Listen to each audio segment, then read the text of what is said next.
wunderbar.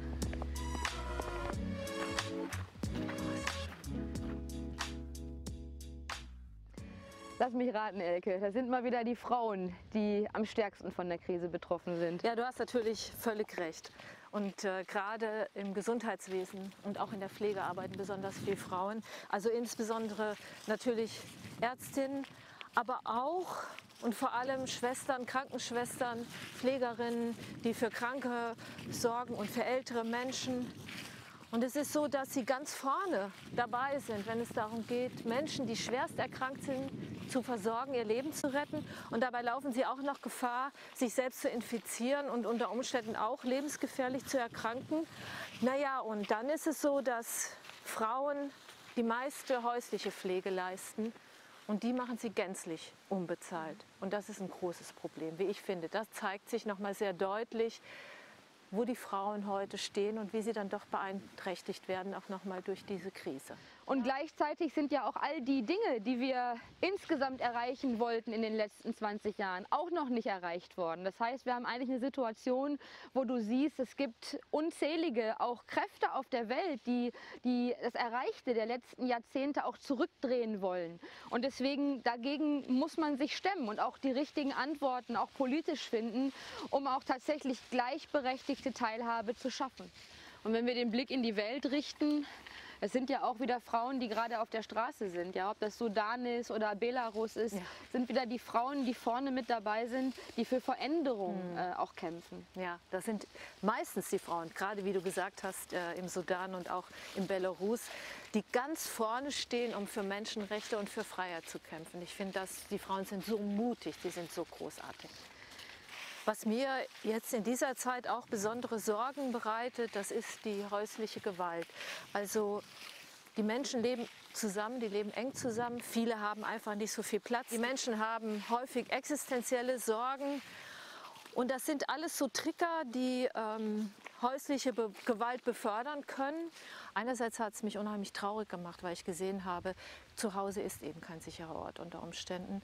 Aber es gibt dann schon Wege, die man gehen kann. Und das mit den Hilfetelefonen ist wirklich ungemein wichtig, damit ganz plakativ gezeigt wird, da kannst du dich hinwenden. Und das finde ich, ist das Allerwichtigste, dass man den Frauen und den Kindern, die in einer solchen Situation sind, dass man ihnen nicht nur das Gefühl gibt, sondern tatsächlich konkret hilft und dass sie wissen, andere Menschen stehen an deiner Seite. Du bist auch jetzt nicht alleine. Das finde ich ganz, ganz wichtig. Ich meine schon, dass Frauen besonders, darüber haben wir uns ja auch unterhalten, dass Frauen besonders die Leidtragenden auch dieser Pandemie war. Sicherlich auch beruflich, das denke ich schon auch.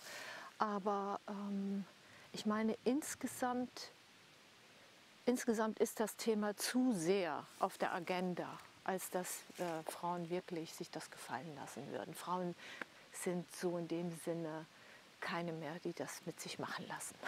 Wunderbar, dass du das so sagst. Jetzt, wo wir jetzt wieder hier ankommen an dieser Stelle, weil natürlich ist das genau dieser Optimismus, den wir brauchen, Zuversicht und Mut. Und im letzten Jahr hatten wir ja diese Überschrift starke Frauen, starke Gesellschaften. Ich würde das so stehen lassen, würde ihm aber noch hinzufügen, Demokratie auf der Höhe der Zeit. Vielleicht kann man das so zusammenfassen, was du jetzt gesagt hast. Ja, wir werden sehen, wie es weitergeht. Ich bin schon auch durchaus besorgt, was unsere Gesellschaften angeht, das muss ich schon auch sagen. Aber am Ende des Tages, we will win.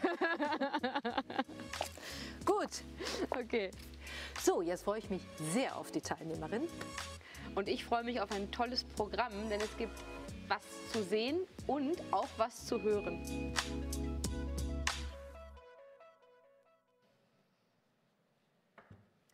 Welcome. Welcome and welcome again. We are so glad all of you could join in. Indeed, there are so many friends out there.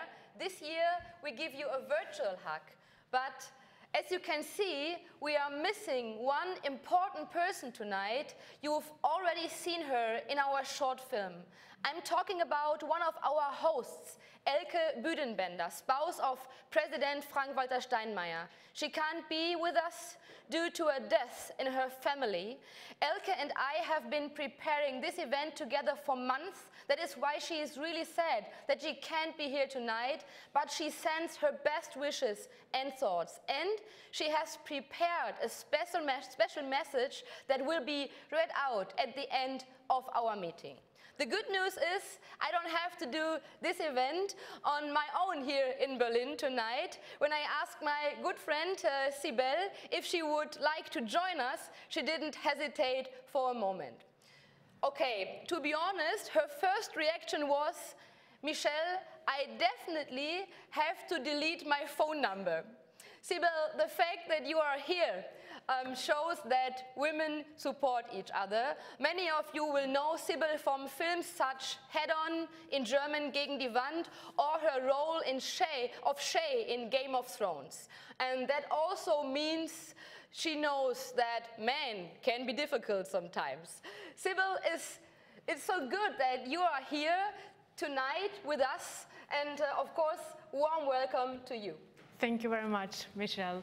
Yeah, actually, I had other plans today. I was planning to, join this meeting, this conference, Women Nights In front of my laptop in pajamas. Yeah, but you asked me, and I couldn't say no. Now I'm here. I'm a part, or I try to, how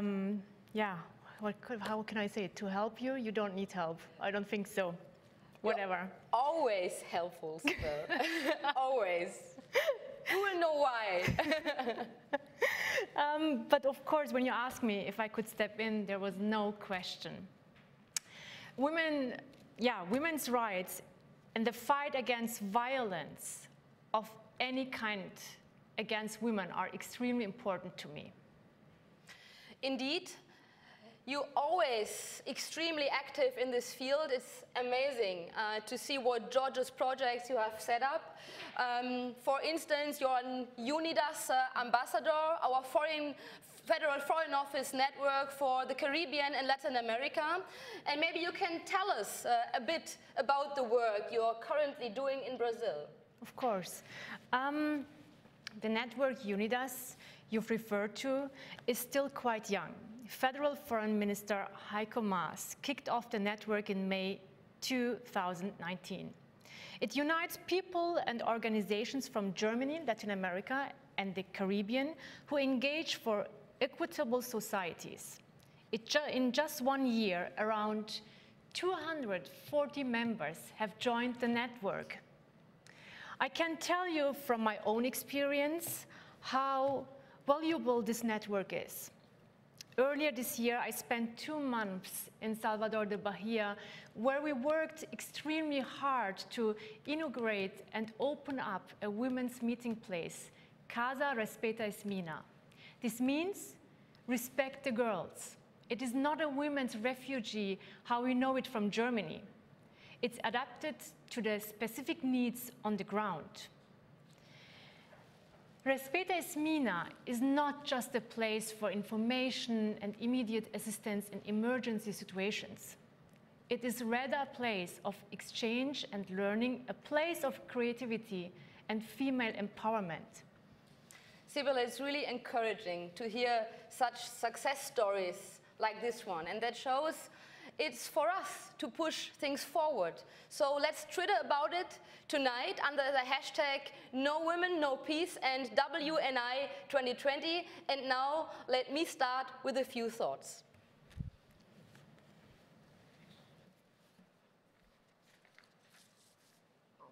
Welcome ladies, of course, welcome gentlemen. In the 70s, Bob Marley wrote one of his most famous songs, No Woman, No Cry. He wrote this song when he heard a woman sobbing after a fight with her husband. Bob Marley encouraged her to stop crying and to empower herself. In another song, he added, get up, stand up for your rights. Women don't need to be told. They are willing to stand up for their rights. And they have done so for a long time. The willingness to assume responsibility was the rhythm of Beijing in 1995, and it was the tune of Resolution 1325 that was adopted in the year 2000. Back then, a little revolution. 20 years later, the tonality has changed. The minor key has gained ground. We all know the tide against gender equality is rising fast. Principles and rights that we have agreed upon decades ago are once again questioned. The WPS anniversary this year is a reminder that we must stem the tide, and there is no excuse to do so, not to do so. If the voices of those who try shout women down are on the rise, there is no use for solo artists. What we need is a strong and united chorus. And that is why Elke Büdenbender and I have decided to organize this Women's Night. Many women who participated last year at Villa Borsig in Berlin asked us to have a new edition this year. And here it is, virtual, digital, in. Of course, we would very much have liked to meet you all in person, but the digital format has a big advantage. A much larger crowd of women has the chance to tune in, and I'm glad so many did. Unfortunately, the Foreign Office does not have a delivery service, so you have to get your glass of wine or water on your own tonight. For me, this is literally a takeaway for the future. Ladies, I'm glad you're all here because Corona makes gender equality even more important. We want to bring together women from all over the world, women who are committed to the fight for gender equality.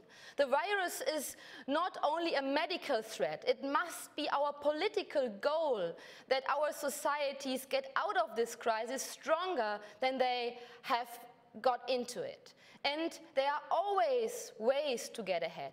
This year, for the first time, and for example, the Federal Foreign Office has systematically taken stock of its past and future engagement in both gender equality and women, peace and security. This is what we have learned. We are doing well, but WPS is not yet entirely in our DNA. And that is a very diplomatic way to put it. Finally, our room for ideas, especially here in the Foreign Office, is wide open. We have made women, peace and security agenda a priority of our Security Council membership, and we support the work of the African Women Leaders Network and the Latin American German Women's Network, UNIDAS, as you just heard. Through our project funding, we are strengthening women in conflict prevention, peace building, stabilization and reconstruction in context of fragility. But we have to go further. We will mainstream women, peace and security in our training programs. We will make sure that diplomats are aware of the peace inclusivity nexus from the beginning of their careers. Also, we will establish WPS focal points in our embassies, in fragile settings, and in our missions to multilateral institutions. Regarding the implementation of the WPS agenda, we will focus on women peace builders in peace processes. Support, funding and protection are the three keywords here. Ladies, women around the world show that they are able and willing to take their equal share.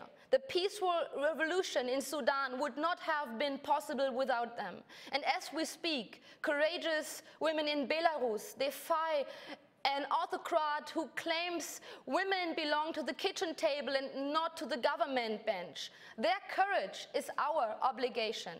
Let's strike the chord of female empowerment and of equal participation together. Bob Marley sang, "No women, no cry. Get up, stand up for your rights." A powerful message, but of course, after all, from a male perspective. Of course, we could also have framed it talking about a revolution. However, I'm glad that tonight we will have a powerful female performance, because we all know it's the women's talent that was underestimated for decades. Our lyrics are, "No woman, no fairness, no women, no justice, no women, no peace." Thank you all for joining us and have a great Women's Night In.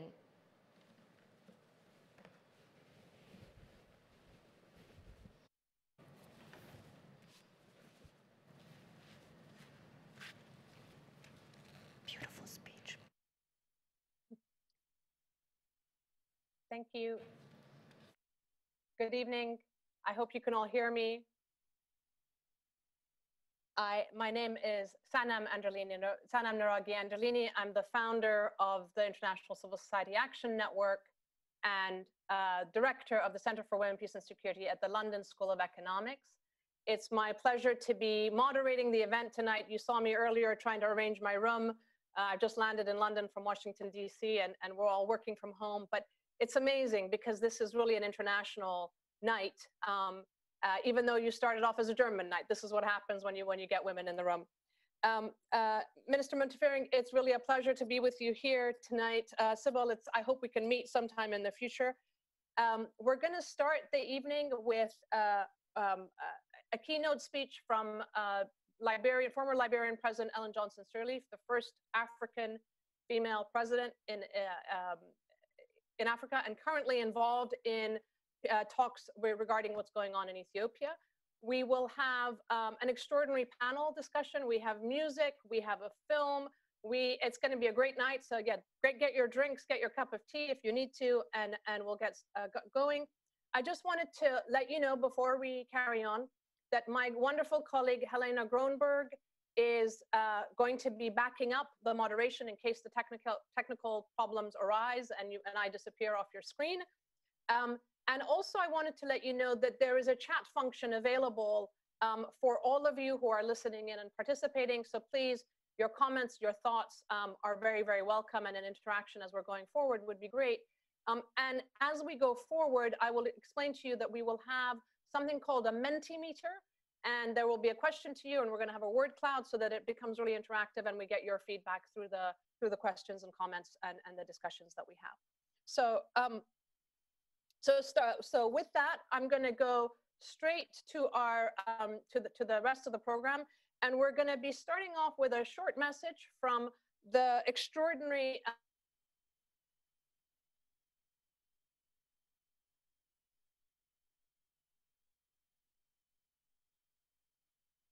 Hello, everyone. Thank you to Elke and the German Foreign Office for inviting me and for your leadership on women's rights. I'm proud that we are co-leading the Economic Justice and Rights Action Coalition with Germany at the Generation Equality Forum this June. It's great to work with you. If 2020 has shown us anything, it's that when a crisis hits, women hold the world together. I'm not only talking about renowned women like Chancellor Merkel and Prime Minister Ardern of New Zealand, but let's take a look beyond the halls of power. In India, grassroots women's organizations set up a cottage manufacturing industry for PPE, and within 5 months of the pandemic, they have produced more than 100 million masks and 300,000 liters of hand sanitizer. In the United States, there are countless moms keeping the education system from collapsing. They've become de facto teachers, aides, and they've helped their children navigate online schooling. And around the world, roughly 7 in 10 healthcare workers are women. When a patient is administered a COVID-19 test or admitted to the hospital or taken off a ventilator after beating a severe case of the virus, chances are it's a woman doing it. Long before anyone had heard of COVID, 2020 promised to be an historic year for gender equality. I mentioned the Generation Equality Forum. It was supposed to be this summer. Thousands of gender equality advocates, policymakers, CEOs, and heads of state were scheduled to gather in Paris to mark the 25th anniversary of the Beijing World Conference on Women and to commit new resources to help speed up progress. Now, obviously, it never happened. The virus postponed the event until next June. But while the forum can wait, equality can't. When we emerge from this pandemic, our societies have to recognize the contributions of women during this trying time. They have to recognize that women were and are essential workers. I speak a lot about gender discrimination, and it's true that women do face more barriers and biases. We've seen it during the pandemic. When the wheels of the global economy slowed, women were much more likely to lose their jobs than men were. But the pandemic has also showed us this. Women are more than victims of our broken world. They can also be architects of a better one. And they deserve that opportunity to design the future we all want. I hope that's the fresh understanding that we take with us going forward to Paris and next summer and on to a post-COVID-19 world. Thank you again for all your energy and effort, and have a wonderful evening.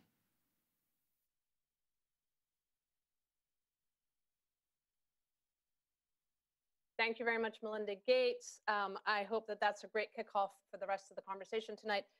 We're going to now move on to an extraordinary piece of music by a Ghanaian musician called Rhea Boss. She is also known as Cat Mama.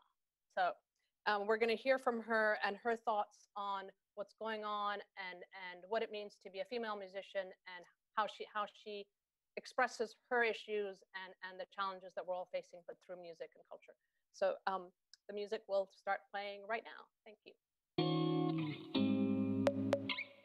My name is Rhea Boss, also known as the Cat Mama.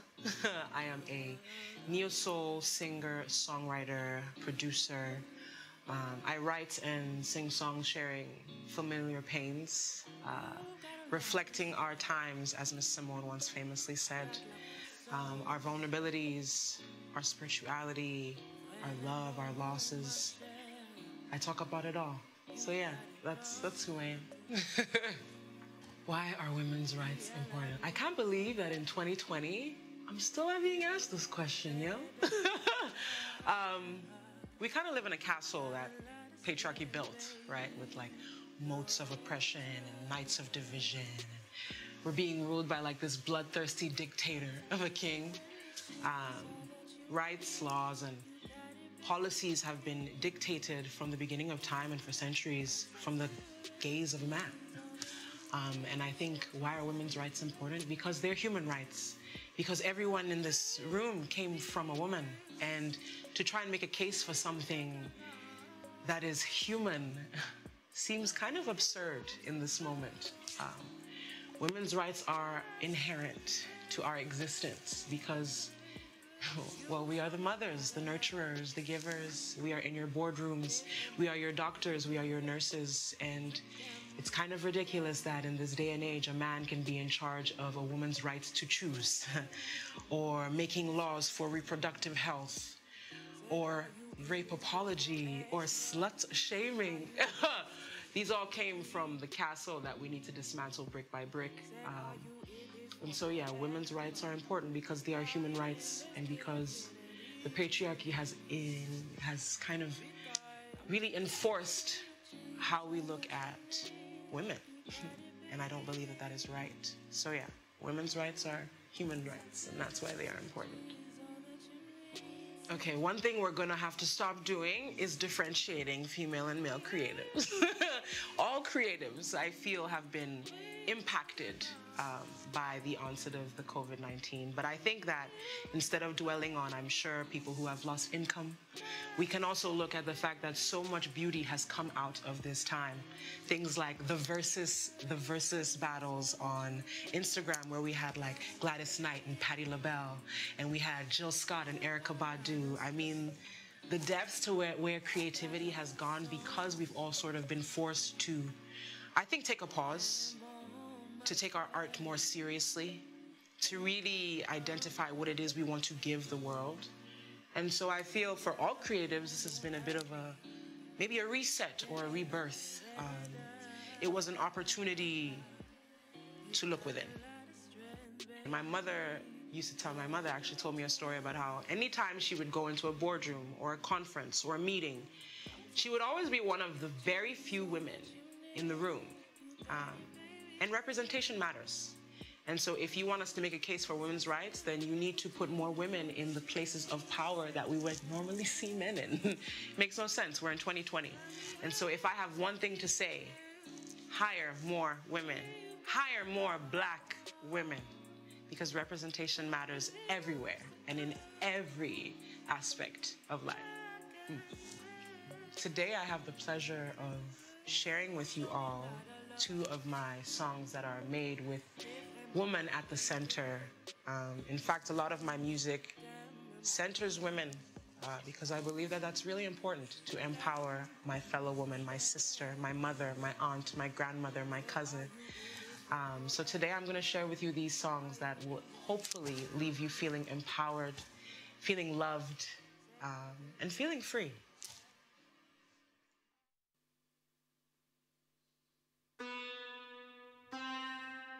The spell I'm about to cast for you all is called Everything. It is about the powerhouse that is woman. Because we truly are everything.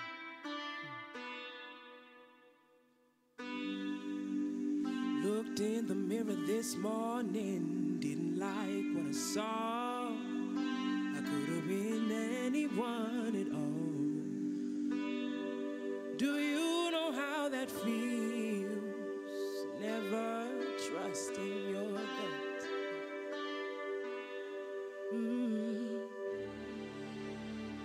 I am magic, I am queen, I am everything. I am sun and I am moon and all that's in between. I birth nations, how could I not adore this land? A firm love for self will say it, say it. Oh, when you hear it, you can't help but to stand to your feet. Oh, when you feel it, you can't help but to groove to the beat. Oh, when you see it, well then you gotta believe. Then you know it's real. That love, yeah. That love, that love. That love.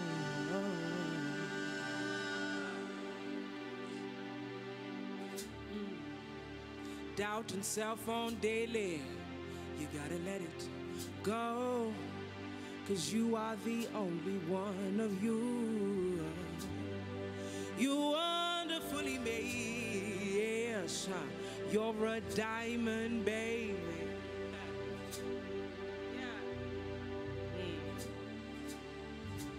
I am magic, I am queen, and I am everything. I am sun and I am moon and all that's in between. See, I birth nations, how could I not adore this land? A firm love for self, say it, say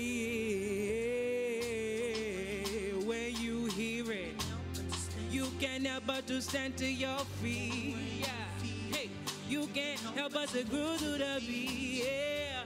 Oh, when you well then you gotta believe.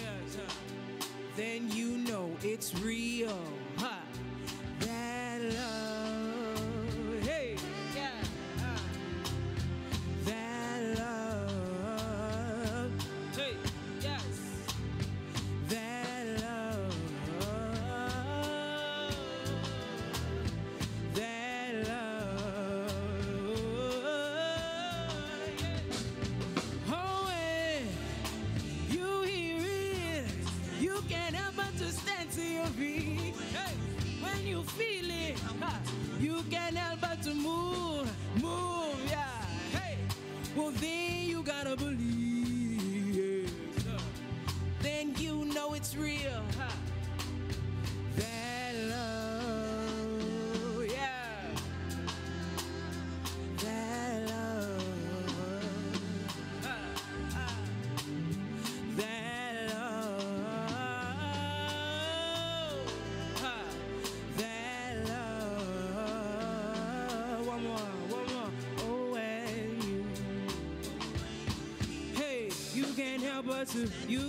but to stay.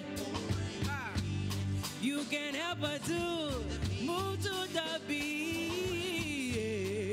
Well, then you gotta believe it. Then you know it's real.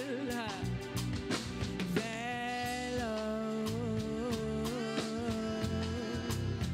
that love, that love, that love. We bringing it down. We bringing it down. That love,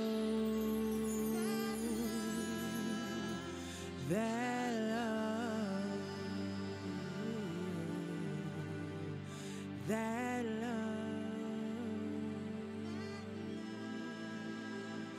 that love.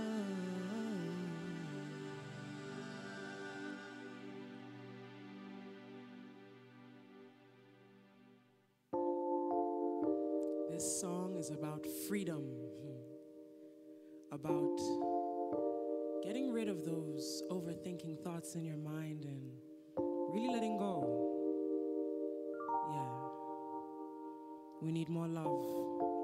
We need more people to know that they are free. Feels good when the sun hits your skin.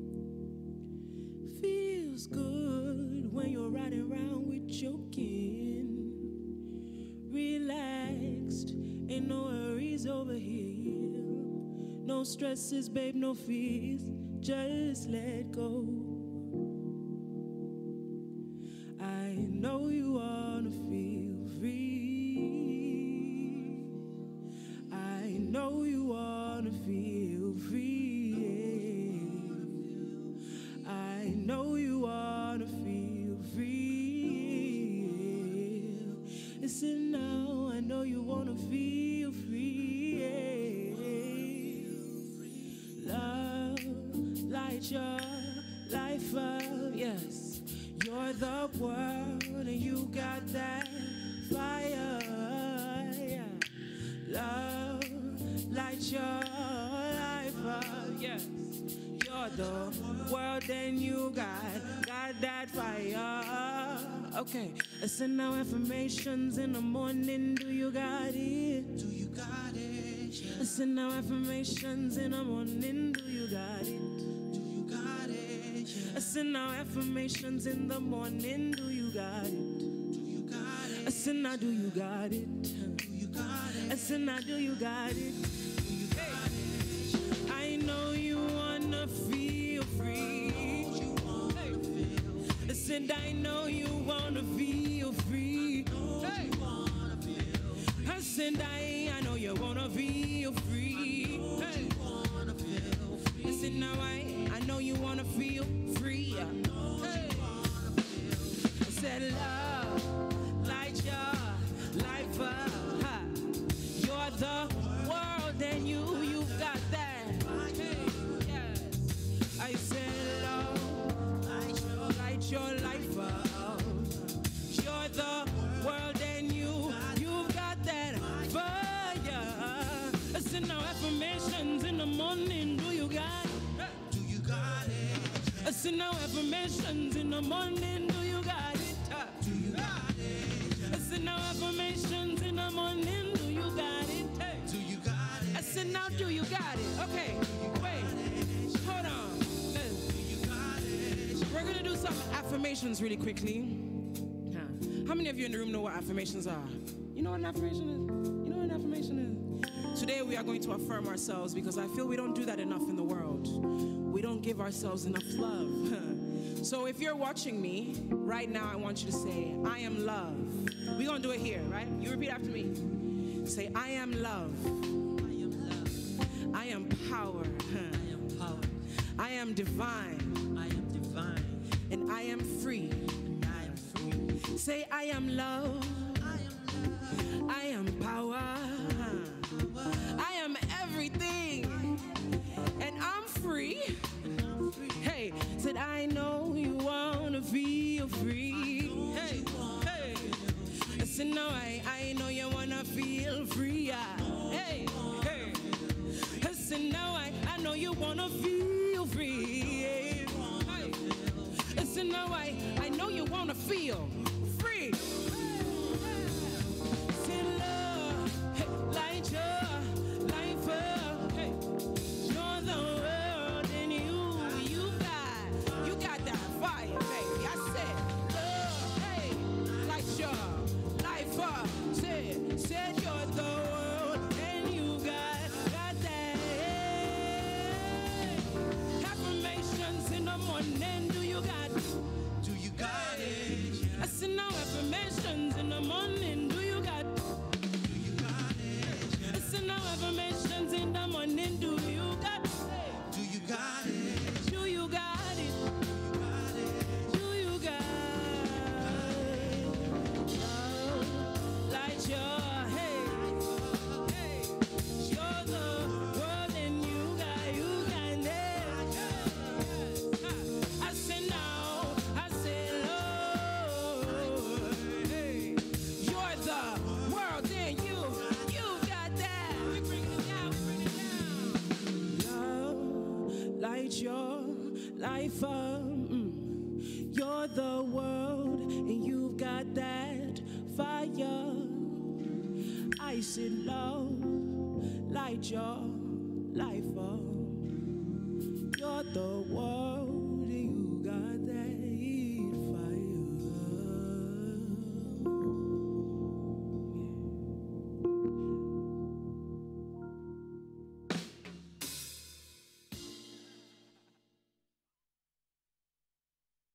Fabulous. Thank you so much, Ria Boss, and thank you to Music in Africa and the Siemens Foundation for letting us have that amazing musical intervention and that feel-good factor that comes with it.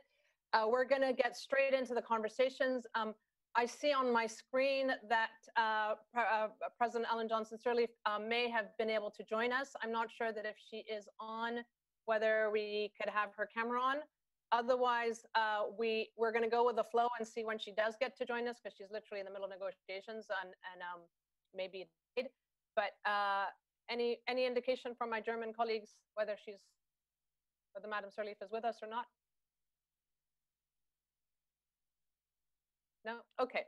I'm gonna move on to our panel, and as I say, we're pretty good at improvisation here, so bear with me as we go forward.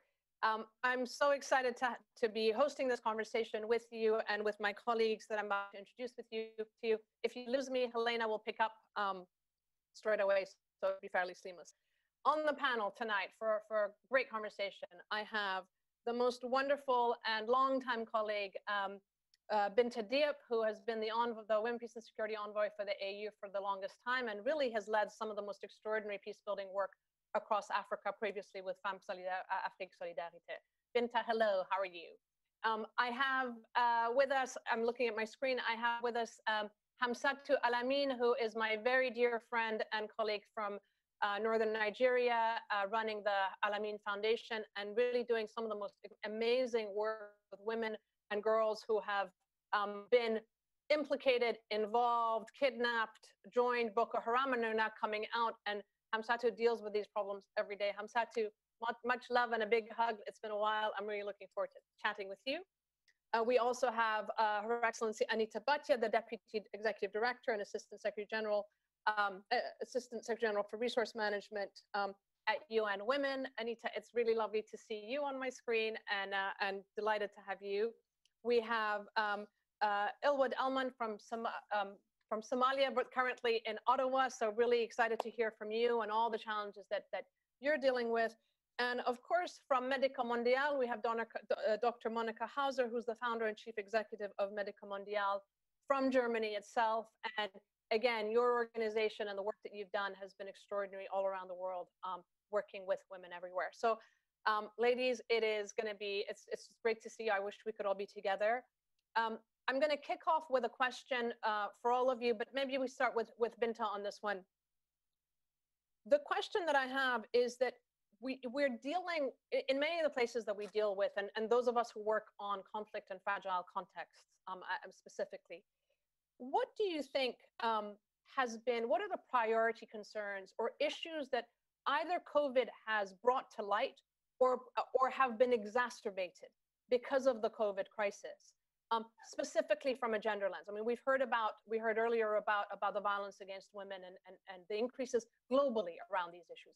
But in countries like Somalia and Nigeria and across the African continent or across places that UN Women is active and Medica Mundial is active, what other aspects have we seen or emerging that have a gender dimension that maybe the world doesn't really know about?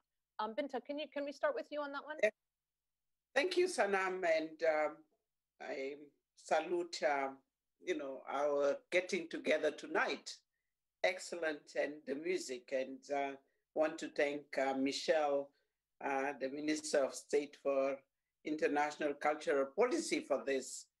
But our condolences also to Madame Elke Büdenbender, the wife of the president, who would have been with us today. So let me just say, Sanam, that in this year that we are looking for 20 years of 1325, and we suddenly have COVID in front of us. What COVID have shown us, expose the gaps that exist worldwide, not just in Africa, but let me just say all over the world, but in particular in Africa, the socio-economic system and even the social infrastructure that have put in risk, the people that we are supposed to protect. It has exposed many of the impact that it has on the women in our continent. Just take the 70% of the workforce in the health sector. Just take that. And you see how much they have been affected as women, but infected as well. So you see that they're at the forefront, but how we could see an in-conflict zone. You touch on it, you talk about Somalia. What I did during this year, even it was in distance, was to have several consultations. I sat with the women refugees, like we're sitting today. They're coming from DRC, which are in Uganda. They are coming from Somalia, from South Sudan. Sit down with them and talk about the plight and the impact on them. You can see there are many challenges. I will not go, we will talk about how they were responding. But you can see the challenges they had on social distancing, huge population incomes. How did they do it? We have the women from the Sahel, and I'm glad to see our sister from the Nigeria, because we know, and I have been there many times, what Boko Haram have been doing. We know that rape continue. You have said it continue in those situations while we are supposed to be in safe space. So that's the reality that COVID have shown. And also eruption of education for our girls. It's there, especially in conflict zone where we know that those movements are occupying the schools. That's the reality on the ground. In the Somali, for example, I sat down with our AMISOM as well, which have been at the forefront of defeating Al-Shabaab. The AMISOM girls, women, are also being exposed as well.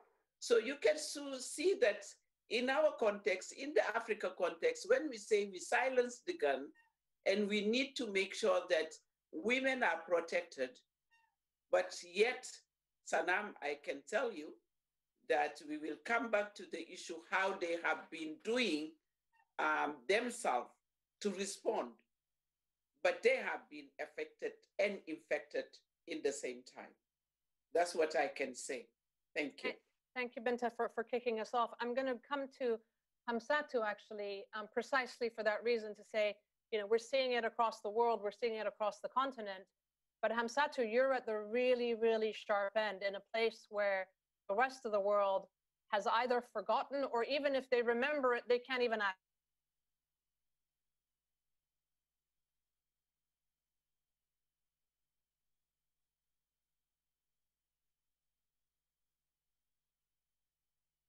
access and with me for days afterwards. So can you share with us what it's been like for you these past few months between the COVID and the challenges that you have that you were having already in northern Nigeria? Hamsatu with us? Did we lose her? Maybe we'll come back to her. We'll check and see whether she's. Ilwad, would you like to give us a look from the Somali perspective, since Binta mentioned it, and kick us off until we get Hamsatu back? Thank you. Go ahead. Absolutely. I mean, to paint a picture for what the situation is in Somalia, it's a crisis and a disaster within a disaster. A context that could be best described where hope has almost been given up. COVID-19 is just one among many life-threatening crises. And people will tell you, come bombs, guns, famine, and drought, we still live hand to mouth and have to go out into the streets for sustenance every day, seek protection and guidance from Allah. And COVID has not stopped life, essentially, in Somalia. There's been a lot of efforts from the UN, from INGOs, from local organizations to spread awareness and provide PPE, but it hasn't yet raised to the priority it should. And it's really concerning right now because the international flights have been opened up again. There's a surge of people coming to Somalia. There aren't any requirements to have a certificate of negative test.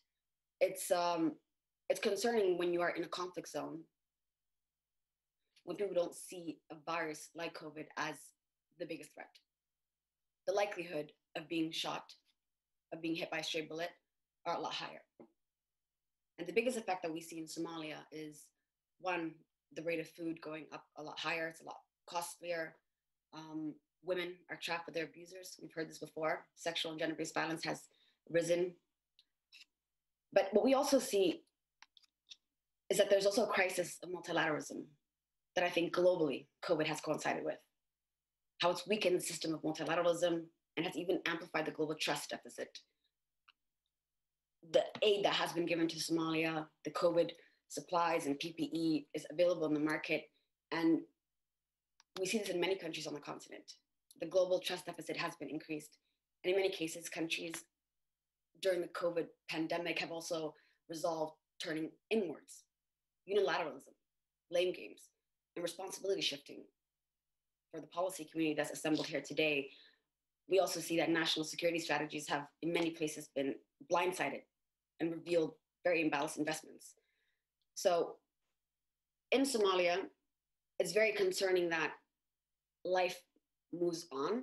It's a morbid reality where people have given up before they even are trying to fight back. But women's bodies are always at the front lines of this. They're the spoils of war. Thank you. Thank you for that very sobering thought. I think Hamsatu is back with us. Yes. Hamsatu, are you back with us? Yes. Yes, that's great.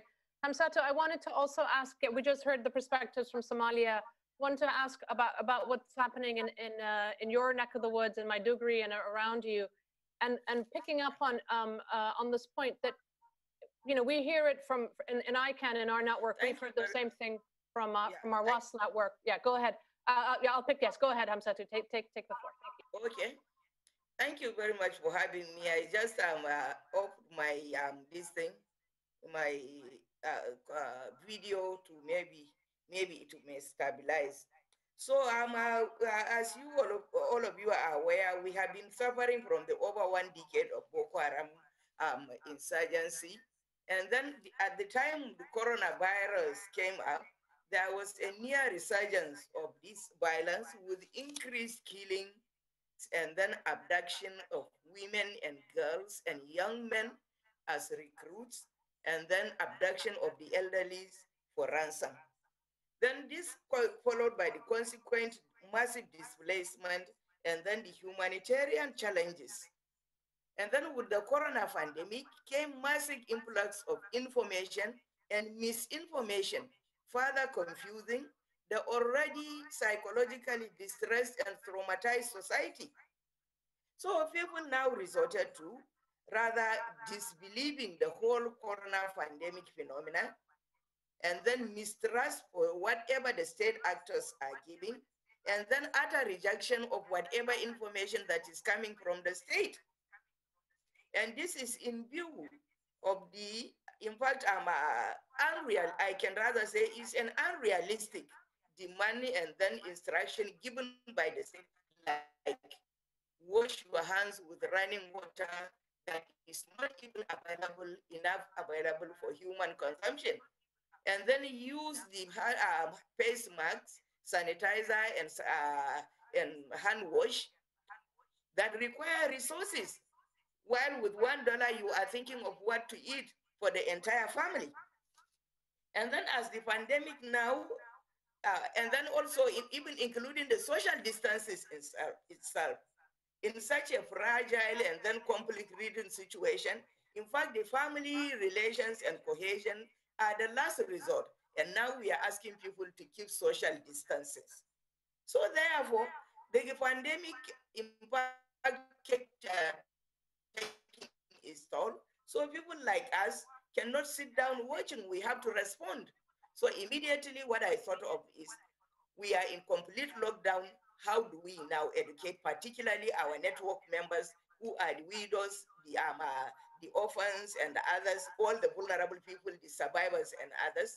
So the easiest way is to mobilize resources from our projects that are actively and at hand, those particularly that were supported by the ICANN and then the Open Society Foundation, so that we reach out to the radio station. While in a public lookout, at least we can reach the whole community, the whole population in their houses, in their communities, and then those who are living in the IDP camp with message of protection and then responding. And then in that regard, we have to also incorporate the religious messaging too, because in the religion of Islam, there are some strategies and others that you have to take in period of such emergencies and pandemic like the one we are faced now. And that's not enough too. So we have to, in fact, reach out. Some of our donors also came and then supported us to procure some of these PPEs, where even the state cannot even provide. Then we have to see what we can do, for example, where, in fact, including giving them stipend to buy the water and then fill the plastic containers that we gave them, and then educate them thoroughly on how to prevent themselves and then how to reach out, respond to the situation, and then save, and then especially, and also how to manage the information and misinformation that is bugging the entire society with the correct messages. So the response from the public was very, very overwhelming. In fact, everybody started looking up to us, in fact, with overwhelming question of, what do you think this pandemic is real? What do you think we can do?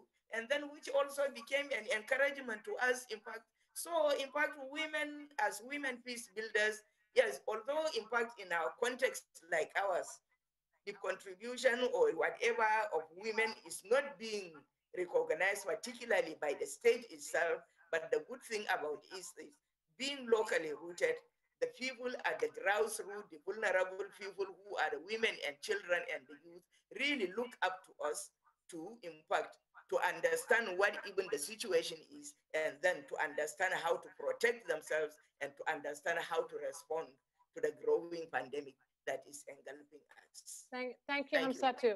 Thank you very much. And I'm going to come to Monica Hauser. Monica, as Medico Mondial, you're very much on the ground, but working with local organizations. And what's it like to be an international NGO that deals with crises and conflict and health issues and women, and then be faced with a situation? I don't know whether you're able to access your partners or how.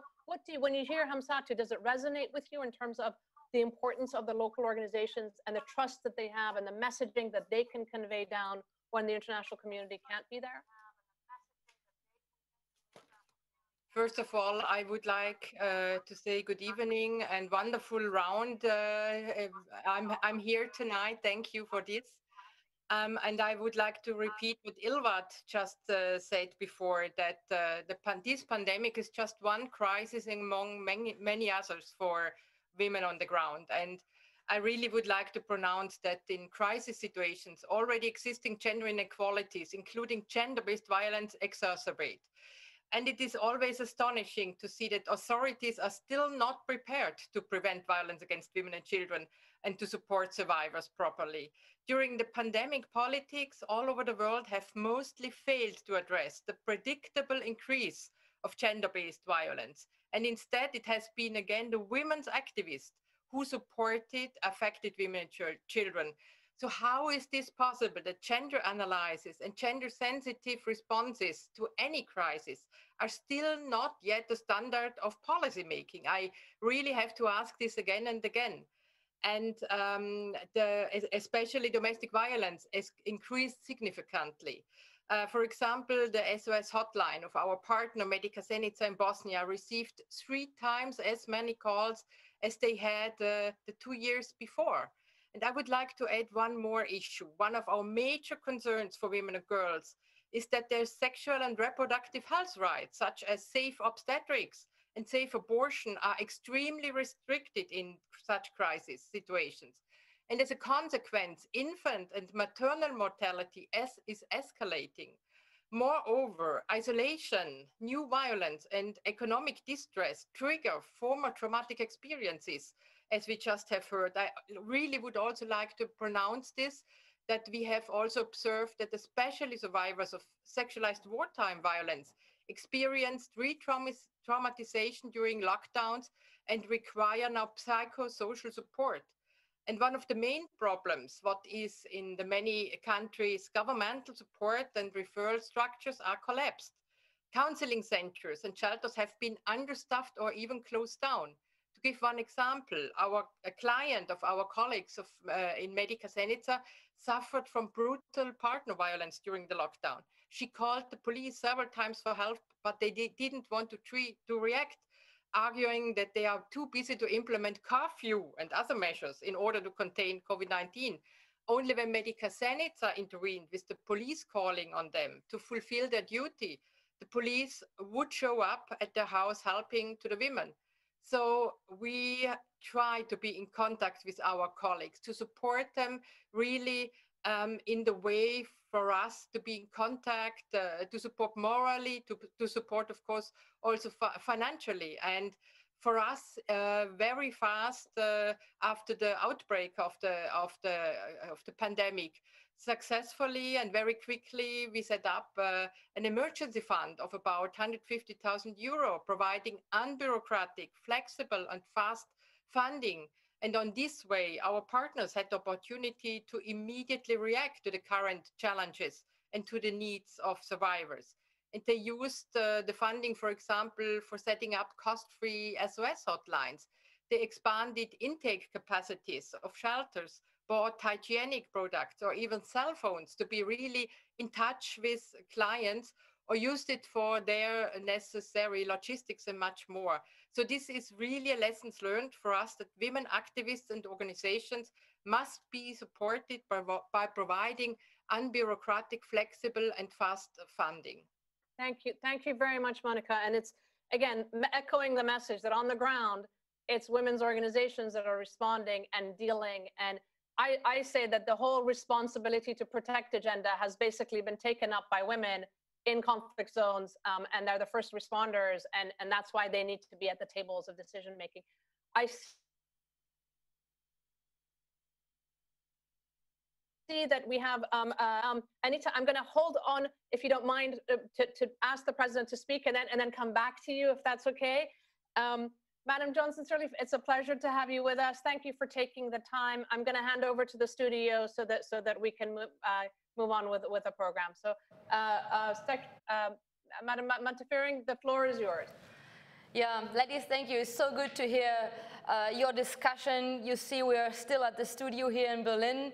And ladies, sisters, it is now my honor to welcome Her Excellency President Ellen Johnson-Sirleaf to share her keynote speech with us now. There's really no use in introducing such a great woman of our times, first elected female head of state in Africa, Nobel Peace Prize laureate and Aulin patron. Your Excellency, you have been an inspiration to so many of us. Thank you so much for being with us tonight. The floor is yours. Thank you so much for the introduction. And let me say, I guess I've missed the Minister, Büdenbender. I'm sorry I did if she's not here. Let me recognize you, the AU Special Envoy, Binetta Diop, and to all of you, distinguished participants. Thank you for the invitation to join this wonderful group of women decision makers, stakeholders, and activists. I would have wished to spend more time with you, as I would want to listen to each one who is participating in this discussion. However, I'm in Ethiopia and involved in a number of meetings and discussions, which also have been claiming most of my time. During this year, I have been called on to speak many times about the dramatic and testing situation we have faced this year and the ways in which my own experience with leadership during the Ebola crisis in Liberia might have provided guidance for managing the COVID pandemic. I have always been careful to say that my own experience was thankfully in a limited context, very unlike the present situation we all face today. Although limited, it tested all my leadership abilities. I learned to listen and understand that a fight against such a deadly virus could not be managed without the support of the people that we needed, leaders at all levels. That's how we were able to defeat the virus. At that time, women were at the forefront of the fight, in some cases, sacrificing their lives, their livelihoods for themselves and their families. At times, we were never sure if the virus would not go beyond our own borders. And indeed, sometimes it did just that. African countries and I appealed to the international community for the same solidarity which I now champion for this global pandemic. And I'm grateful to say that Chancellor Angela Merkel was one of those who responded, and for that we remain grateful. She has been a champion for all that we have done to fight the virus, and we all know that she's one of those women that have demonstrated clearly the ability to lead in a time of crisis like the pandemic we now face. She's also one of the women leaders who we can stand up and say that we all can stand on her shoulders in what we do as we demonstrate leadership. We're still trying to see how we respond to this COVID pandemic, which has shaken us. The effect, the disastrous effect on those who are marginalized, on women, on youth, have yet to be assessed. But we also know that it has provided the lessons that if you do not work together to fight any kind of a problem or disease, you leave people behind, and the risk is that it will affect all of us.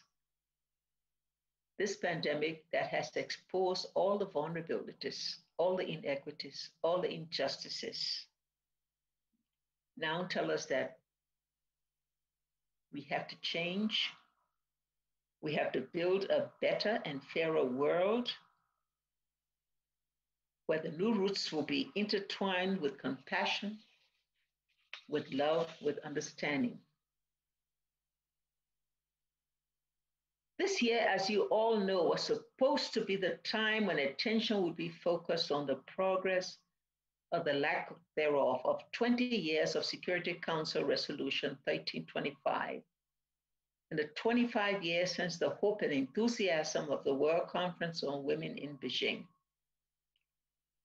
It should also have been the time when we increase efforts to tackle and mitigate climate change, including in Africa, given the agrarian bedrock of many of our economies. Instead, we have seen the efforts to erode the gains, particularly in women's lives. Violence against women in the private space of their homes rose in communities and countries. Women's ability to look for safe havens was narrowed. Economies shrank, and women bore more of the brunt of the search for subsistence and care. This makes it all the more important to ramp up the calls for action. And it is definitely the time for all of us to push forward on the SDGs for the decade of action. The SDGs now face a challenge because the pandemic has exacerbated all of the efforts that had been made and the gains that have been achieved. But it will be made even more relevant because of the pandemic and because of the fact that it has worsened the lives and the livelihoods of so many. But we can all use our magnifying lens, which reveals so much in a way it makes a reality seem far away. Or we can use it as was done in the past to light a fire, an inner fire which will no longer accept injustice, which will recognize that patriarchy, racism, inequalities are interlinked, and that this better and stronger world that we want must be different. It cannot be a world that's built leaving others behind.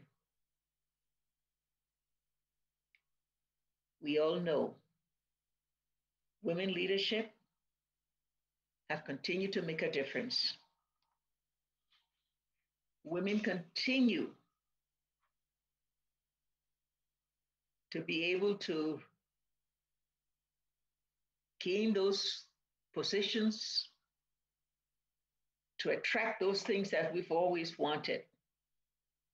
We look today around us, and the progress indeed, we must say, is significant.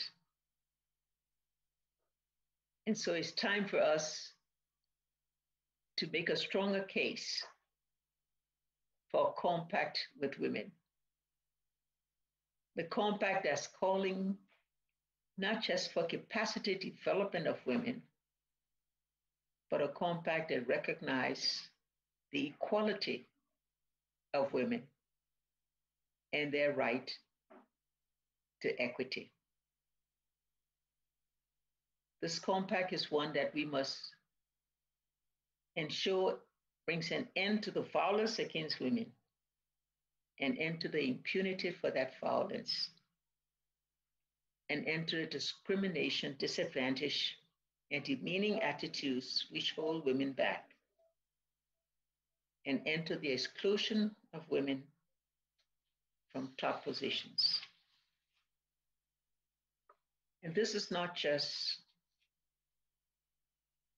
for the few women who've been able to scale the heights, but to get to the place where we don't have to point out that a woman is exceptional, having achieved a high level of leadership, but that it comes naturally, normally, and that is expected as any time as one with full equity in the world. If we do this, the lessons of COVID-19 will have left this world a better world. And we can be assured that the next coming crisis, the next pandemic, as surely it will come again, we'll all be better prepared to face it. And we'll all face it together with the equity as partners, partners in the fight for humanity, partners in the fight for progress, partners in the fight for the ascendancy of women to all the heights they rightfully deserve. Thank you for listening. Thank you so much, Your Excellency, for your strong words and for tonight's participation. Asking for Minister of State, Excellency, you might have been asking for me. I'm so glad that you are with us. And I would like also to thank you for your kind words about the leadership of our Chancellor. I will let her know. Thank you so much. Thank you. Thank you. On our behalf as well, thank you, Madam Sirleaf. It's certainly, we've always said that women's leadership in times of crisis really is critical. And I think this pandemic has shown where the countries where we've had women leaders have done better. And on the ground, it has been women peace builders who have been the first responders, dealing with simple things like saying when there's no water or soap, actually going about making soap. These are the kinds of things that we're seeing. I'm going to come now to our last but most very wonderful and important speaker, Anita Badia from UN Women. You're sitting at the epicenter of a multilateral system that is designed or meant to be able to answer and be there to prevent, to mitigate, to respond to these crises. And as UN Women, so often your organization gets, for want of a better word, you get dumped with anything to do with women. It's as if nobody else wants to take the responsibility and they say, okay, let UN Women do it. But in a way, UN Women is still marginalized from some of the spaces and places and certainly resources that come. So what's it like from your side, struggling or dealing with these things? And then I'm going to come to the next question for all of us, which is that, tell me, I would love to know what has inspired you to keep going. And I can tell you my stories of what has inspired me. And really, I'm done with calling for action. I'm all about, we just act. The minute we act and we change behavior, it'll change itself. So what are the actions that really need to be taken up immediately? So Anita, I'll go straight to you with your thoughts on any of these things and what it means to be at UN Women these days. Thanks so much, Sanam. And first, let me just say it's really great to be on this panel, and a big thank you to State Secretary Müntefering and to Her Excellency Elke Büdenbender for actually hosting this event. I think it's a really important topic of conversation. And of course, many of us have been in many webinars and Zoom calls talking about the same thing. So I really liked what you said, Sanam, about, it's enough talk and time for a call to action. And that's actually what UN Women has been doing. Because one of the things that we are seeing in this pandemic, and several of the speakers before me have already alluded to this, but one of the things we're seeing in this pandemic is that whatever wasn't working before has just gotten much worse.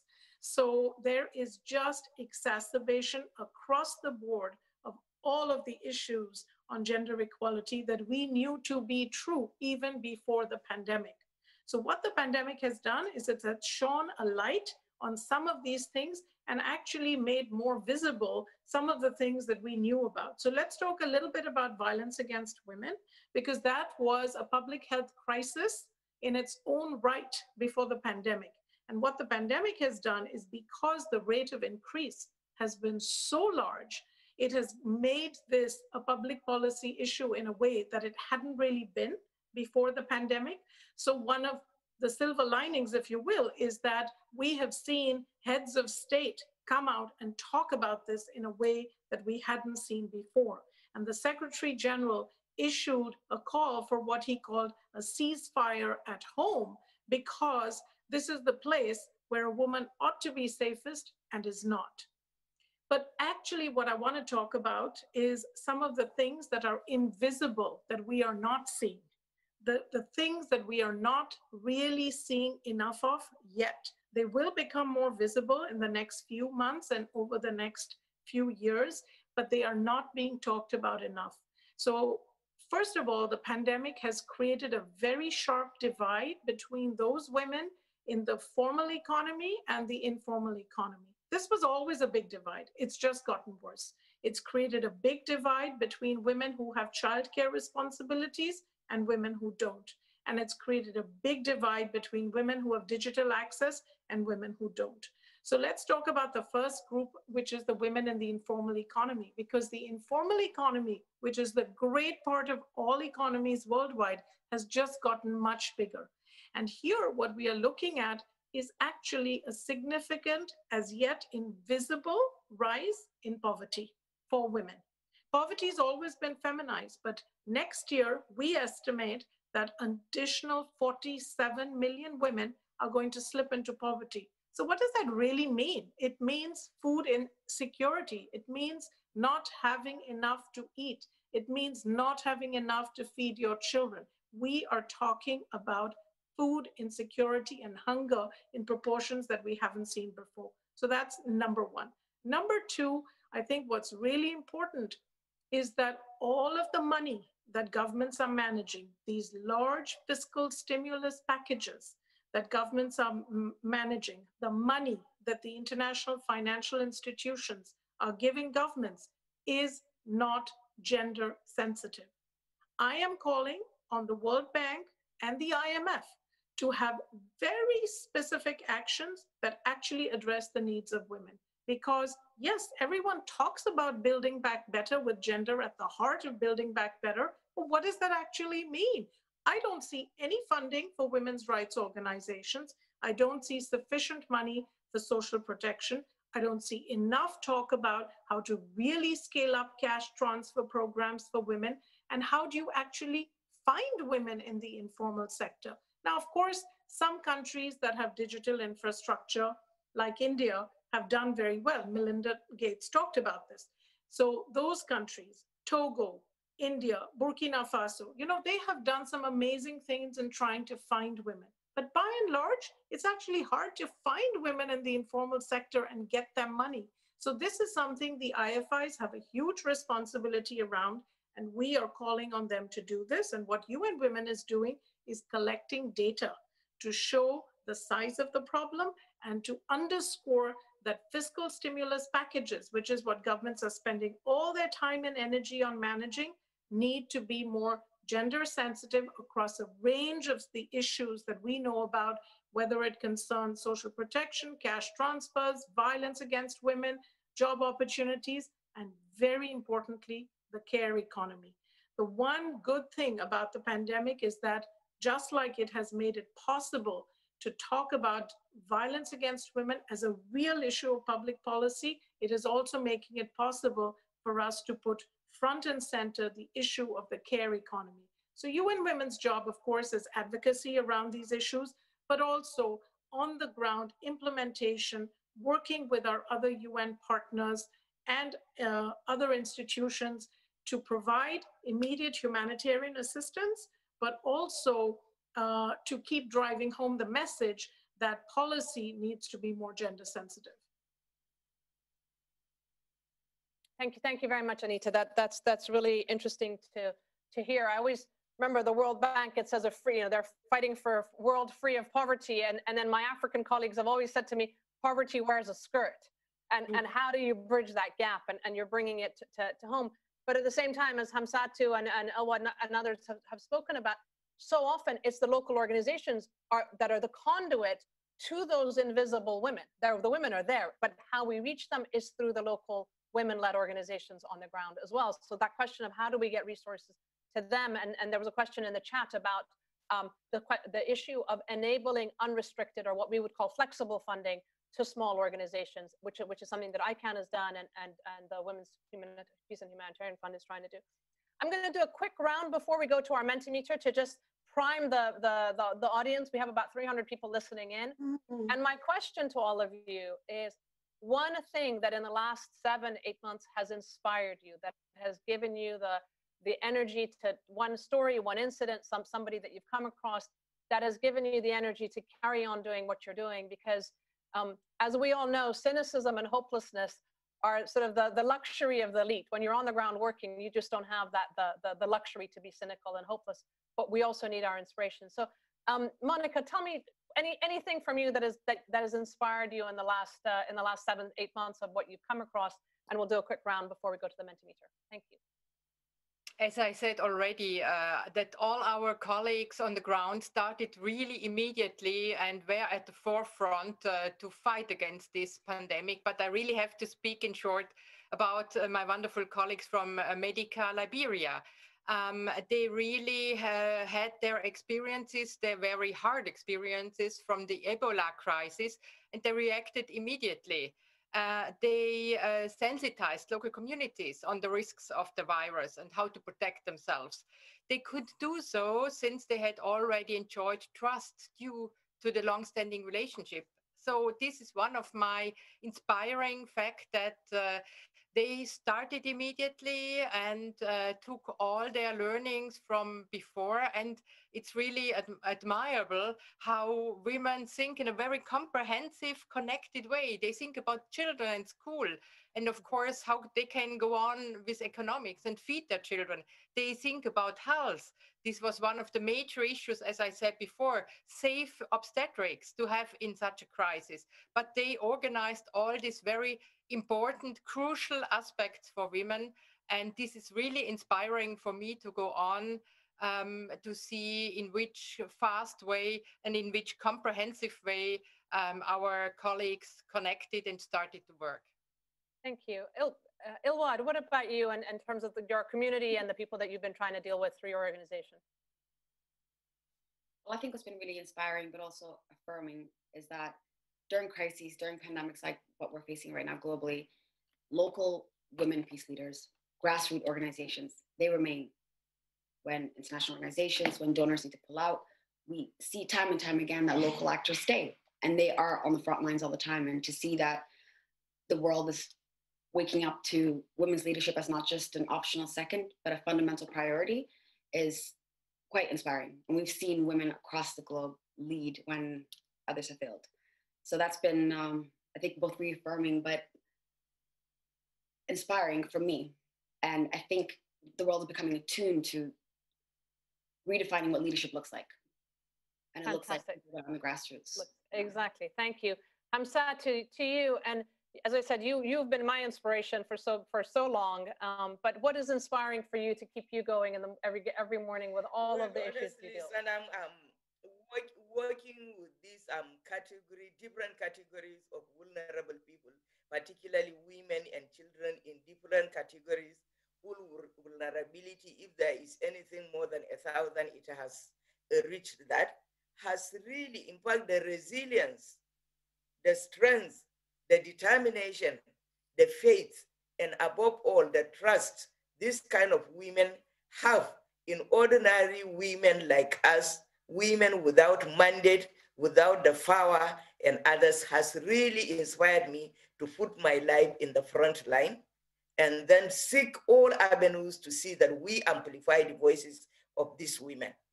So we started reaching out to call for the relaxation of this lockdown, because people were saying hunger and poverty can kill us, but coronavirus may not kill all of us. So therefore, to hell with the lockdown.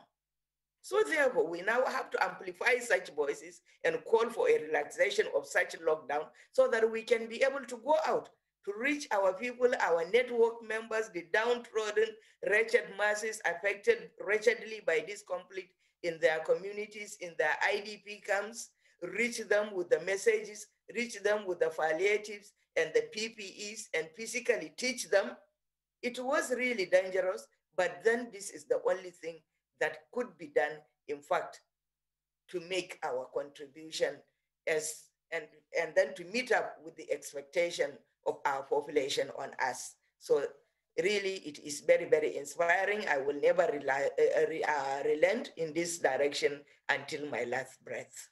And of course, with people like Sanam, who is our our mentor, our supporter, and everything, in fact, our promoter, and then backing us, well, really, honestly, the sky is our limit. We will go on and then. Thank you, Hamsatu. You are extraordinary. You've been doing such extraordinary work, and yeah, I'm always speechless, always. Binta, from your side, inspiration. I mean, again, you've been doing so many things: conflict, electoral violence, COVID. What's inspiring you to carry on now? Thank you, Sanam. Let me first recognize what our leader, Ellen Johnson Sirleaf, has said. You know, the pandemic that she talked about, including COVID-19, impact as the face of women. But in the meantime, she recognized that, as you say, that women leadership matter in response to COVID action. I was motivated by the Africa Women Leaders Network. Let me tell you why. Number one is the work of the 25 chapters that we established in the Africa context. You know, women like Amina that I've just spoken. In 25 countries, we mobilized with the support, of course, of our partner, UN Women, the AU, but Germany, for them to be at the grassroots and distributing PPE. I think that was crucial. And they are the women that are resilient, but they didn't wait for money, not for resources. They were at the forefront, the front line of women. We need to recognize the leadership of those women. The second is at the policy level at the African Union. We also mobilized to look into guidelines, because many things you have named them, the World Bank, I think Anita have told about resources that have been mobilized, the issue of the debt relief, the other so many big issues that the platform for collecting data and so on, and many of them were gender blind. So what we did with the patron of our lean, Ellen Johnson Sirleaf, of many of us in the continent, but also with the UN Women, we started discussing with the leaders. We started with ministers of foreign affairs. We started with women, female ministers of gender, ministers at all levels until it went to the head of state to say we need concrete guidelines to make sure that whatever decision we are taking in Africa should not be gender blind, as we are discussing. And the women, not just mainstreaming gender into it, but making sure that women lead. Because at the end of the day, we need to see in each of the decision-making process, we have women voices and faces, but also women have to lead. So the last point that I see, so for example, in one of the camps in Nigeria, there was a young boy that invented, because here we talk about technology and innovation. A young boy, how you wash your hands, invent just one structure there in the refugee camp with the soap, with the water, how you can use it in a more, for the mothers, for the aunt, for the family. And it's a young boy maybe of 7 years. So when I look at it, I say, so even in a refugee camp or displaced camp, you see that innovation coming from our boys, but also from our own women in those places. So that motivates you. of course, at the policy, the women at the front line, but our youth, how we can have that energy and utilize it by innovation and technology. Thank you. Thank you very much, Binta. Anita, again, coming back to you and the UN space, in terms of sometimes in my work, I sometimes find dealing with the bureaucracies the most challenging. But what do you see that's inspiring? You said that the SG has picked up these themes and is talking about them seriously. But how do we make sure that the momentum carries on? And the fact that we saw yet again gender blind programming being developed. Like where do we go? How do we have accountability? Who do we need to hold accountable? This audience of very strong women, what would be your message to them about what they should be doing to enable the transformation to continue? So I'll answer that, but before I do that, I want to talk about inspiration for a minute, if I may. And I want to talk about two things there. First, I want to talk about the NGOs on the ground who are actually making sure that women who are so badly affected by this crisis are getting access to basic needs, food, clothing, and shelter. So, I have a friend who runs an NGO in Calcutta called Ektara, which serves women in a really poor part of the city of Calcutta. And full disclosure, she is a friend, but she epitomizes the kind of work that women's organizations are doing on the ground today. So hats off to Vinita Saraf and Ektara, but to all the Vinitas and the Ektaras that are out there. So that to me is truly inspiring, because notwithstanding the public health risks, they are out there doing this work. Women really are carrying the world on their shoulders through this pandemic. And so I also want to acknowledge inspiration from leaders like Angela Merkel and Jacinda Ardern, who have led through the crisis with science, information, and empathy, but as well as having the firmness to take the tough policy decisions that have been needed. So hats off to them as well. On holding institutions and people accountable, I would say three things. First of all, I think there needs to be a loud cry to ask the international financial institutions to do more specific gender lens programming and to be very clear about how programming actually benefits women. The UN Women, UNDP Gender Global Policy Tracker has shown that out of the 200 countries we have surveyed, less than 20% actually have policy measures that specifically reach women. So we now have the data to make the case that the IFIs need to do a better job of articulating how their lending is actually reaching women. So that's first. The second is, of course, we need to continue to lobby the member states who are borrowing from these institutions and to make sure that their own policies and programs and that their own priorities actually list women as a key beneficiary group, so that when you have loans for businesses, are these going to women-owned businesses? When you have stimulus checks, are these checks reaching single female-headed households, et cetera, et cetera? And number three, I would call upon all donors to make sure that they, in their conversations with member states and with the IFIs, are asking the same questions that I'm asking here today. Thank you. Thank you very much. We have very little time, so I'm just going to do a quick wrap up of the key points that have come out, right? So number one, what we're seeing around the world is that when the crisis hit, it's been women who have been the first responders, and specifically, it's been women peace builders because of the trust that they have. So this question of messaging and who do you listen to in the era of fake news and in the era of mistrust in governments, it turns out that it's our local organizations, it's the peace builders who were already interacting with states and marginalized communities who have been the first ones. So getting the resources, making sure that there are the tables of discussion. Secondly, what Anita was saying about making sure that that there's coherence from the member states who are donors, who are borrowers, who are in bilaterally or in multilateral spaces, to hold the feet to the fire around gender responsiveness and about gender budgeting, about where the money goes. They follow the money and hold them accountable, I think. Third, domestic violence is not I would say, is not a women's issue. The majority of the violence that is happening is by men against women and children.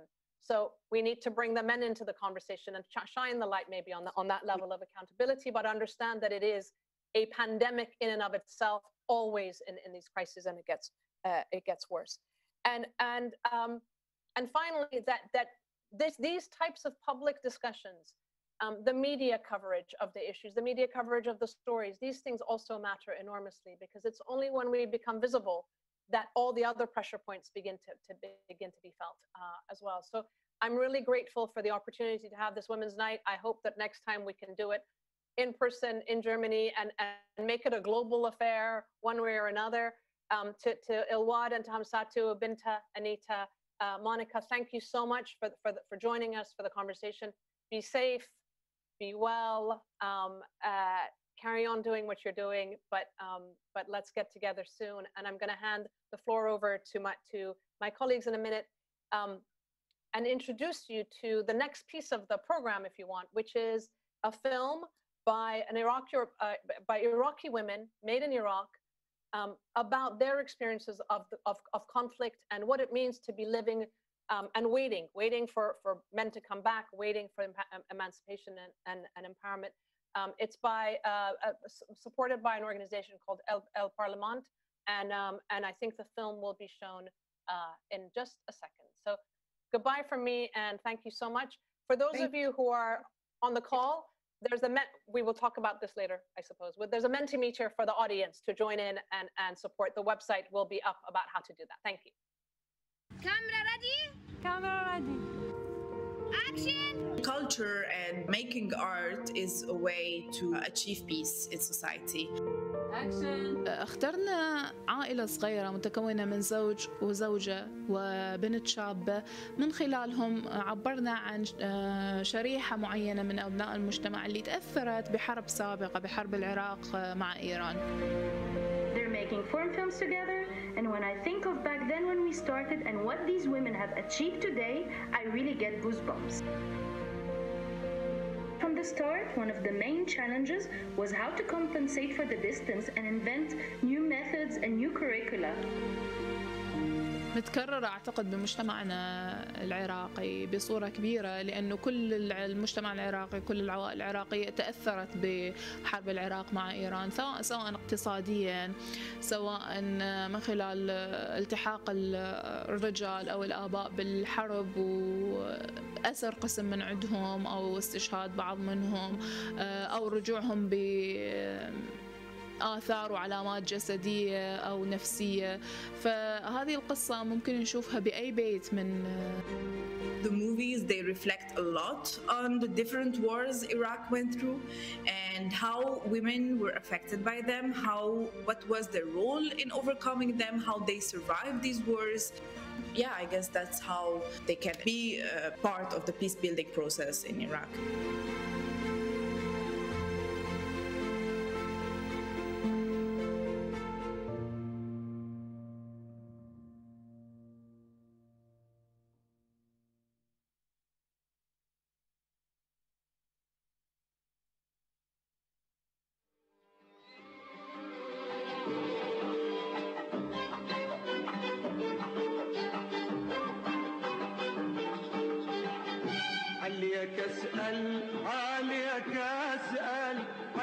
أسأل من الرايح ومن الجاي، وحنا الليك وحنا الليك مثل راعي ويحل الناي. عليك أسأل وعليك أسأل، عليك أسأل من الرايح ومن الجاي، وحنا الليك وحنا الليك مثل راعي ويحل الناي. وقول اصبر على غيابك وفي وما تنسى احبابك، وقول اصبر على غيابك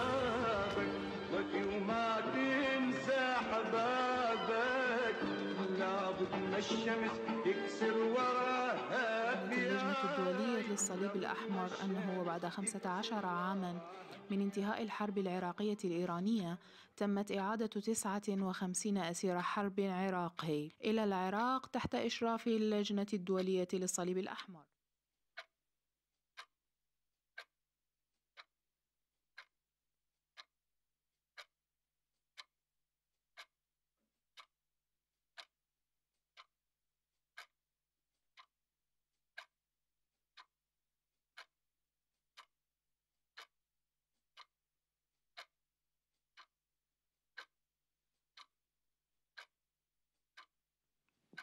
انتظرتك هواي، جد أتمنى هاي اللحظة من سنين، ما تتصور ايش قد انتظر.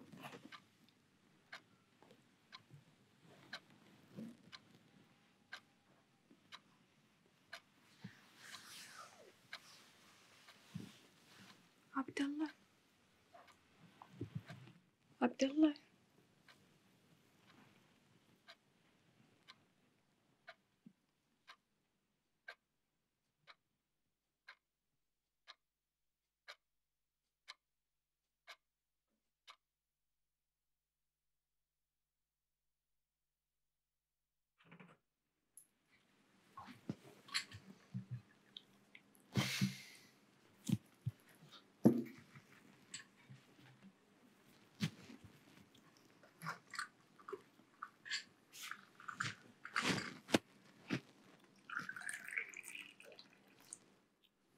خبز بارد عادي، بس تتأخرين على الدوام لا ما يصير.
طبعا تضحكين وتغنين، فاتحه شعرك، طلعت من السجن وشفت العالم وسولفتي فلان وعلان، مو وضعيه هاي ابد.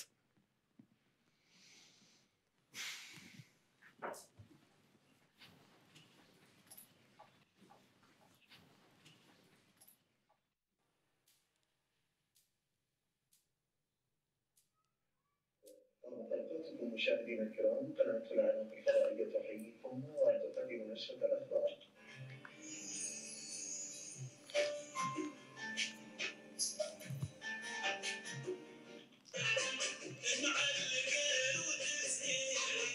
أقول إن الإبداع بالنسبة للفنان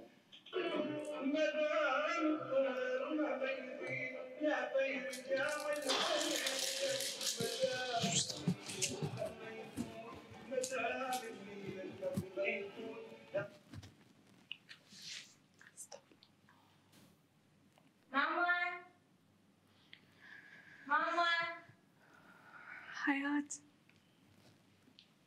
ما نشوف رسمتي الجديدة حلوة؟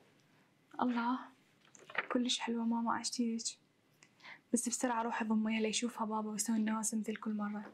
تعرفين احنا عندنا الرسم حرام. شنو؟ ما رجعنا لهاي السوالف، كل مرة فهمتك هاي الأشياء حرام حرام حرام، ما تخافين الله يحرقك بنار جهنم. شنو هاي؟ ثاني شيء شنو هذا لبسك؟ ليش وقت راح تبقين انت هيك؟ انا هاي هدومها لازم احرقها قبل لا تحترق هي اصلا بجهنم، ومستحيل اسكت بعد على هاي الوضعيه اللي انتم عايشين بيها من باكر. لازم نشوف لها واحد يستر عليها، لان اذا دخلت الجامعه هاي راح تسوي لنا مصيبه كلش كبيره. يستر عليها شنو؟ يستر عليها شنو؟ يا اخي كافي، كلش كافي. اللي هنا أنا وصلت حدها. شايفني قدامك. شنو هنا أنا بعقلك؟ كافي. من يوم رجعتك من الأسر اللي هسه حلال وحرام، ومعيش نفسك بسجن ومعيشنا وياك. اللي هنا كلش كافي.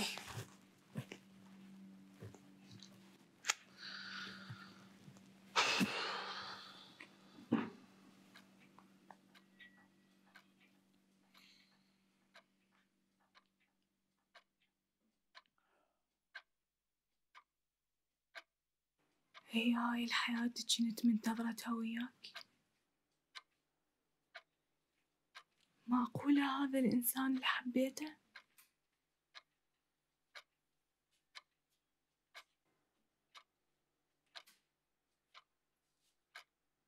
هو هذا عبد الله اللي انتظرته طول هاي السنين؟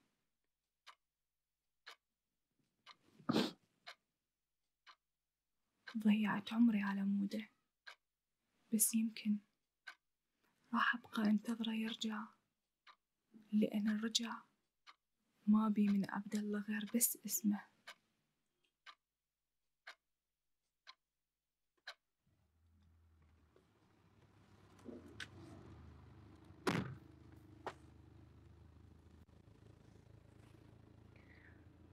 مدام الطير مهما يزيد له في رجاع العيش، مدام الليل مهما يطول، مدام الليل مهما يطول، لابد ما تجي الغبشه. مدام الطير مهما يزيد له في رجاع العيش، مدام الليل مهما يطول، مدام الليل مهما يطول، لابد ما تجي الغبشه. وظل طول العمر اهواك، انسى روحي لو ردت انساك. وظل طول العمر اهواك، انسى روحي لو ردت انساك. لابد ما تجي تضحك فرح دنياي، لابد ما تجي تضحك فرح دنياي، لابد ما تجي تضحك فرح دنياي. عليك اسال عليك. What an important film and important discussion.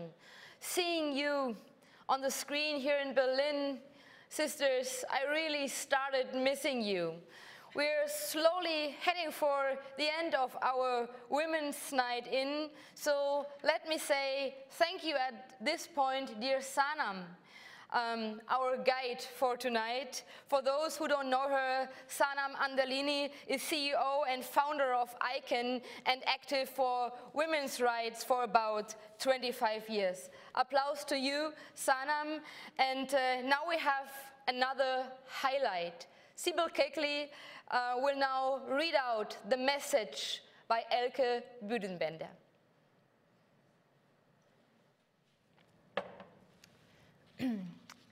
Dear ladies and gentlemen, as you possibly would have noticed by now already, I am not Elke Büdenbender.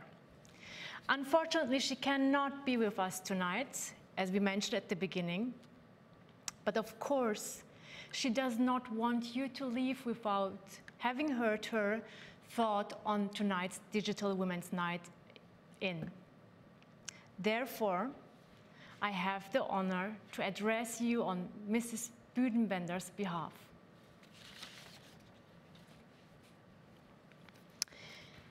Esteemed Minister of State, my dear Michelle, ladies, fellow women, what wonderful words we have heard this evening. I would like to thank Her Excellency Ellen Johnson Sirleaf for her fantastic keynote address and Mrs. Melinda Gates for her truly inspiring input. I am most grateful to the panelists, Her Excellency Anita Bhatia, Mrs. Bineta Diop, Dr. Monica Hauser, Mrs. Hamzatu Alamin, and Mrs. Ilvat Elman for sharing their expertise with us. And thank you to the artists for their performances, which greatly further our topic. But above all, I would like to express my heartfelt thanks to you, my dear Michelle, for raising awareness of our topic once again and strengthening our networks through your initiative to continue our event of last year. This evening has shown that regardless of whether we are celebrating a Women's Night Out or Women's Night In, or whether we are meeting in real life or online, the ties between us are strong and our networks are robust. Yes, 2020 was supposed to be the big year for gender equality and women's rights. It was supposed to tie in nicely with the very special year we had in 2019, which began here in Germany with the centenary of women's suffrage and was marked by an extraordinary atmosphere among us women, by a great sense of momentum. We felt this atmosphere at our first Women's Night Out in Villa Borsig over a year ago, and we celebrated it. COVID-19 has certainly foiled our plans, but this evening has shown clearly that we are still strong, despite the current situation, and we are standing our ground. It is true that once again, as in so many other conflicts and crisis situations, women are most adversely affected. We learned a lot in our panel discussion this evening about how the pandemic is affecting women. And yes, this is cause for concern. Nevertheless, I would like to say that we should not become disheartened or back down. There are still many positive developments which should show us that we are in the game and we are strong. And we will not allow this pandemic to deter us from fighting for equality. After all, when we look at Belarus and South Sudan, as you mentioned at the start, Michelle, we see that women are in the vanguard. We are the driving force behind change. All over the world, more and more women are standing up for their rights. They are also at the very forefront of the fight against the pandemic. It is women who look after patients, support them in their hour of need and save lives. Melinda Gates mentioned the women in India who joined forces to sew millions of masks. Our panel informed us about further inspiring examples. We women recognize need. We know where help is required, and we don't waste time, but instead step up and get on with the job. The film we just saw also showed us very clearly how women influence societal change. The protagonist courageously freed herself from a violent situation and left her husband. She thus chose a better life for herself and her daughter, and at the same time for all other women in Iraq, because she is a role model for them and helps to bring about change. In societies like those in Iraq, This takes a great deal of courage, and she certainly showed such courage. This deserves respect from us all and should motivate us to continue fighting for women's rights in our own countries, because in this way we also support women in other countries. Women's role in conflicts and crisis situations is often only seen in a one-dimensional way. We women are not only victims. Time and again, it can be seen that we always play an important role in post-conflict peace building, reconstruction, and societal transformation. This fact is reflected in UN Resolution 1325, which the United Nations Security Council adopted 20 years ago. Germany is rightfully active worldwide in fostering the women, peace, and security agenda. We cannot allow ourselves to flag in our efforts to support its implementation. We can and should feel courage and optimism these days by the side of one of our strongest and most important partners, namely the United States, which for the first time ever will have a female Vice President, Kamala Harris. In her acceptance speech, she said, "Tonight, I reflect on their struggle, their determination and the strength of their vision, to see what can be unburdened by what has been. I stand on their shoulders." Here too, strong women showed great determination and made many sacrifices in paving the way for the first female Vice President of the United States of America. That is why I ask you all to continue paving the way for all girls and women. We want them to enjoy full equal rights and opportunities. Let us be a role model for them. After all, we need role models, particularly when we are in difficult situations where we are searching for the right path to take. Let us be role models, but not only that. Let us also be guides and mentors. To that end, we will need to keep meeting one another, moving forward together, and building up networks to give us and the following generations of women stability, security, and support. We should build up networks in our own countries, but also internationally. Let us keep demanding our piece of the pie, and yes, that includes cheesecake and a rainbow-colored cake. We need to be at the negotiation tables where matters that concern us are discussed. We need to have a say in the decisions that affect us, as decisions that include the female point of view can only be better ones. No women, no peace.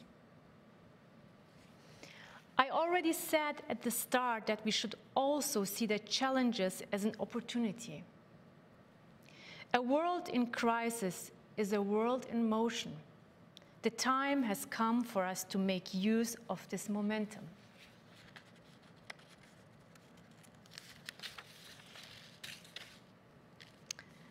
Allow me to conclude by quoting Kamala Harris.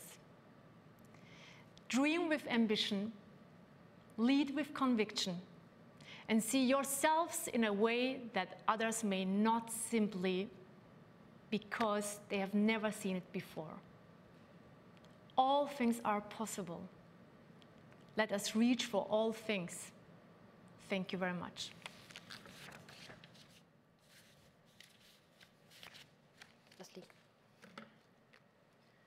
All things things are possible, let us reach for all things. Thanks to Elke for this inspiring and encouraging ending. I think there is really no better way to conclude this night. I agree. Maybe you could come over again, because for my part, I can tell you that I have gained so much input tonight. It's just amazing. I would like to say thank you to all the women that keep paving the way for others. Their courage is our obligation. That's true, Michelle, but for my part, I can tell you that, yeah, I would be up for a little cake now. That's a great idea.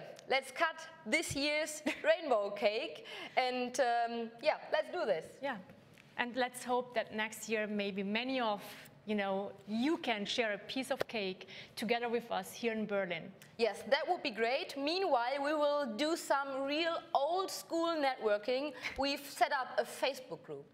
And in any case, this year's Women's Night In will definitely not be the last. Thank you again for joining us tonight, and a big hug to all of you out there. Have a great evening, and goodbye, ladies. We save a piece of cake for you.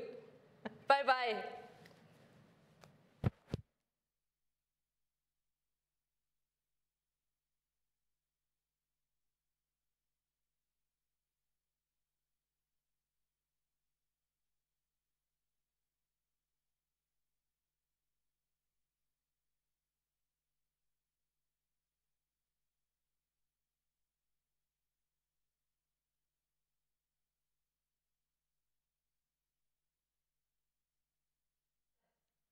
Hauptsache, Sie gehen rein.